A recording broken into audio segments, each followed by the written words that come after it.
Since he was a child, Raoh was raised as an assassin and learned the lethal art of Hokuto Shinken, aka Fist of the North Star. He was the strongest of 4 brothers, Toki, Jagi, and Kenshiro.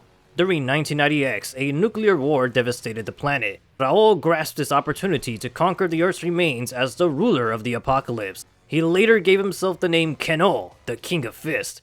His ambition was to prove that he was the strongest man, worthy to rule the heavens themselves. However, his methods in obtaining power weren't fully shown in the anime adaptations. What exactly was the cause that made people fear the King of Fists? Prior to his official debut, Raoh's character design was not finalized, so he'd often appear in silhouette with numerous forms.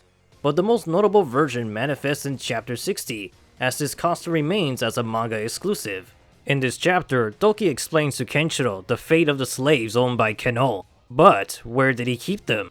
Before the apocalypse, there existed notable prisons that somehow withstood the nuclear fallout, as they're still standing. One being Villainy Prison, which held Devil Reverse, and the other being Cassandra, which is also a prison city? It even has walls surrounding the entire thing. Both of them serve to contain the most notorious criminals of the previous society. At some point, Kenno took over the city and made the half-giant Uyghur oversee the prisoners as the warden.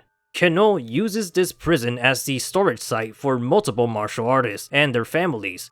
In the process of making himself stronger, Kenno enslaved martial artists and stole their secret scrolls filled with techniques. But how did Raoh do this exactly? Some martial artists were likely killed in battle, but others had a grimmer fate. Kenno held families as hostages and promised not to harm them in exchange for the scroll. However, Raoh twisted his words by separating the families, locking them up, and left them there to die. And this occurred to several families. Kenno's intentions were to make the men suffer, as he wanted them to hear the cries of their wife and children until they ceased. Keep in mind, Kenno killed infants and potentially multiple young children. He denied the families their final moments together. He's practically destroying love.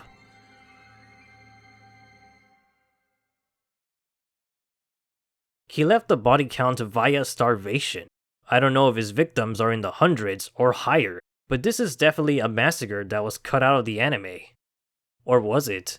This scene partially appears in the 1984 anime adaptation, as the contents of Chapter 60 were divided within 2 episodes. The first one is episode 38, which is often overlooked because it's a filler episode. Cassandra's warden, Uyghur, has taken Raoh's place when forcing the martial artist to give up the scroll. In the anime, the husband fights back but is killed by Uyghur's henchman, Targel. More dialogue is included with Uyghur, giving a different explanation to the purpose of separating families.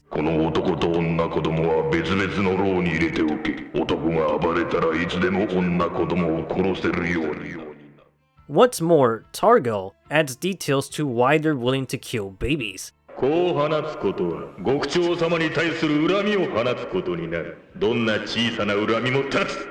Essentially, Kenno's army wants to extinguish any possible threat. All of this shows how far Raoh will go to ensure his supremacy as Kenno. But the fate of the anime wife and child are left vague, as they're taken prisoner but are not shown anywhere else. In the manga, this family clearly died while trapped in different cells.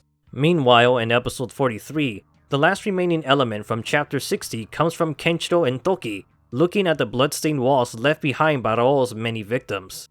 But there is one other place where this manga chapter is referenced. In the 2008 prequel anime, Legends of the Dark King, Raoh would replicate this manga scene by slowly killing a martial artist and stealing his scroll. The man would be destined to die in 3 days, so he could be filled with fear and agony. Raoh used this technique on Rei, and according to his dialogue, did this to the most notable of masters. This technique increased the terror of Kenno, and spread his legend across the wastelands, to die little by little until the body erupts with blood, or having your entire family locked up as you're helpless to save them from their eventual death. Meanwhile, a Uyghur would also execute prisoners on a whim with a stone guillotine, and display their graves to shatter all hopes of escape.